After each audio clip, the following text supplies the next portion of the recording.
Namaste and welcome to our channel. So today we will be discussing with our guest about what is role of nutritionist in day-to-day life and what are the myths that we can get rid of in our daily life. So carb cutting, intake of protein, intake of supplements. There are several things that we need to discuss in this podcast. So I'll be asking the questions to a professional who has done her graduation, her PG, even she had completed her PhD in nutrition, and she's also acting as a professor in one of the college in Hyderabad. So let's welcome Mrs. Matheen. Namaste, ma'am. Namaste. So, ma'am, coming to your background, a little light on your background, like how is your professional journey? We know you are very much experienced for 25 to 28 years now. So, can you just explain to our viewers, like what is your professional background and your experience into? Yeah, so I have done my BSc in Nutrition and Dietetics. I went on and did my PG, my Masters in Science again in Nutrition and Dietetics. And I took a break because I got married. I could not pursue my education, but I was working in hospitals even after my Masters itself. And then I went on and did my PhD in nutrition. And it's almost now 10 years since I finished my PhD also. And I have been working with various hospitals in India, abroad, and now I've settled now in Hyderabad. I've worked with various corporate hospitals, but now I'm not with a big corporate hospital. I'm with one of the smaller hospitals. So, ma'am, coming to this nutritionist subject, there are a lot of advices that comes in. There is a lot of noise on it, on the online market.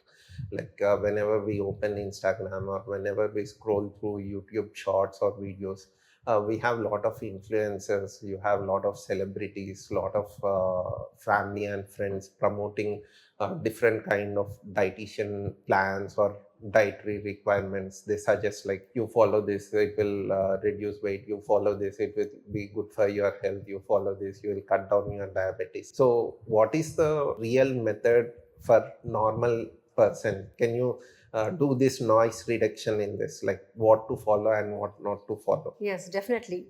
There's a lot of information out there. It's very, very overwhelming, especially with so much of things on social media, with so many TikTok videos and all that, and so many people doing some sort of following. You follow this kind of new reel, you continue to do this, and all those things are there. But it is very important that you pay attention to who is telling you what. What is the qualification of the person who is telling you to do something? Is it a certified professional? When I say certified, again, the word itself is very, misleading, because a lot of people have just done certificates. They just do a small diploma or a 2-month certification, which is very different from a qualified professional.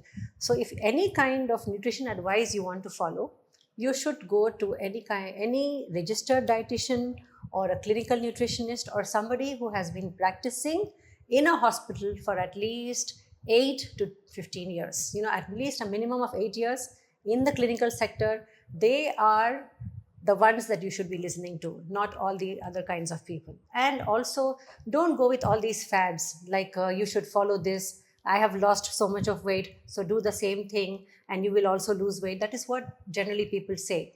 But don't go by that, because every meal plan, every diet plan should be individualized. Every person is different. What works for one person will not work for the other. You may be belonging to the same family, you may be brothers, sisters, siblings, whatever, but you cannot follow absolutely the same, definitely the same diet plan word for word. You cannot do that. Coming to after the noise reduction, most of the things nowadays what we hear in the traditional conversations when we have about fitness and other things, people always say reduce your carbs, reduce your carbs. Now being an Indian, I feel so offended by this thing, by this statement. They say reduce your carbs. From the day I was born, I was fed with carbs, and suddenly people start saying that you need to completely cut off carbs and shift over to a protein based diet. So what is your opinion on this carb cutting and protein based diet for a healthy lifestyle? What is your opinion on this, ma'am? Yes, first you need to see the reason. Why do you need to cut carbohydrates? Is it required? Has it been recommended by a doctor or a qualified professional? blindly you should not just cut out carbohydrates from your diet. In the Indian mindset, if you see our Indian culture, we are used to eating rice, Yeah. especially in South India, and even in parts of East India, in West Bengal and all that, they're all rice eaters. So you cannot suddenly change your diet and cut down all rice items, all carbohydrates, and jump directly into a high protein diet. You should look at the kind of carbohydrates that you're having. Not all carbohydrates are bad. The ones which are refined carbohydrates, the ones which contain sugar, those are the carbohydrates which are bad. To give you an example, fruits also contain carbohydrates, grains contain carbohydrates, milk products have some carbohydrate, desserts contain carbohydrate. So all the refined ones are the ones that you need to cut out. If you have carbohydrates with lot of fiber, for example, sweet potato.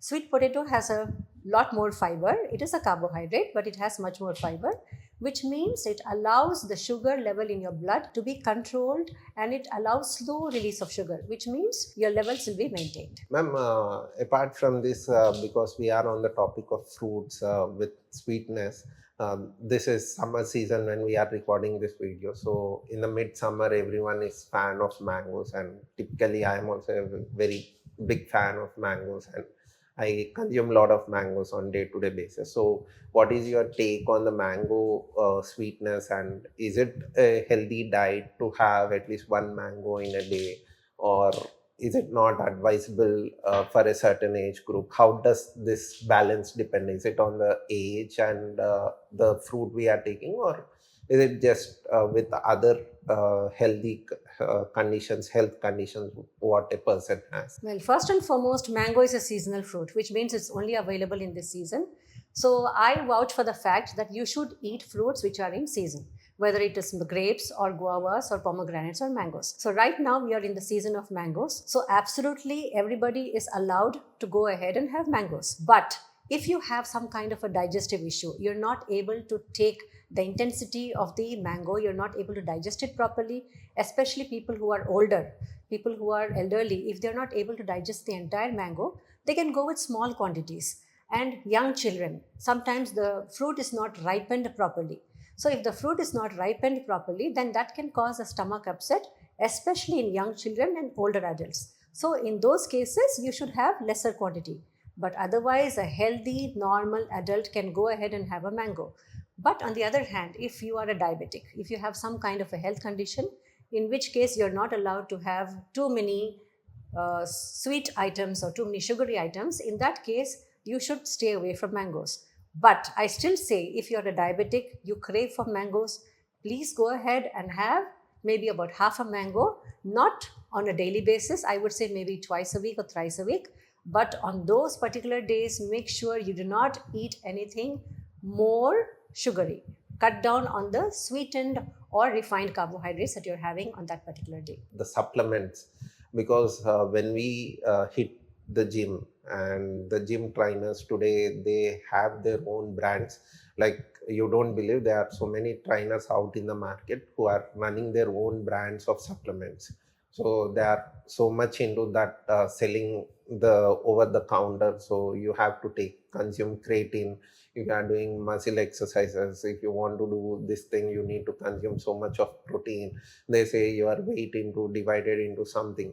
And with these advices, I came across one of my friend who has been hospitalized because of stones in kidney, and very severe pain he had gone through after visiting the gym and taking these supplements. So I just want to know, is taking the supplement is a bad thing, or uh, what is the requirement of a supplement for a normal person who is an employee who hits the gym for 1 hour or 2 hours? Does really the supplements matter in our lives, ma'am? Yeah, so tell me about it. I have heard everybody who joins a gym is advised a supplement. So supplements are basically of two types. They may be in pill form or they may be in a powder form. So anytime anybody joins the gym trainer automatically says this is something that you require to build muscle. You need to take so much of supplementation. You need more protein. You're not getting it from the diet. First and foremost, let me say they are not the qualified people to recommend any kind of a supplement, because it is not like the West. Unlike the West, here in India, we have very few certified professionals who are training or working as a trainer in the gym. In the West, they have to go rigorous certification, they have to write regular exams, and then only they're allowed to give that kind of an advice. But that is not so in our country, unfortunately. And as a professional, as a nutrition professional, I do see youngsters, especially on a regular basis. I will easily say at least 2 to 3 youngsters every month I do see who come back to me with this kind of an issue, who have blindly started taking these protein supplements, and then they end up damaging their kidneys. Either one kidney is totally gone, or both the kidneys are damaged, in which case they have to look for a donor, and they all come to the hospital for dialysis. So it's very, very sad to see these youngsters blindly following advice. They're all educated people. They're all people who are, doing medicine or engineering, or even postgraduates, or even IT professionals. So all these youngsters are suffering because of this wrong kind of advice. Coming to the supplementation, look at the word supplement. Supplement means it is something which is extra. It should not be a replacement. It is not something which takes the place of your regular meal. It is just given so that it adds value to your regular diet plan.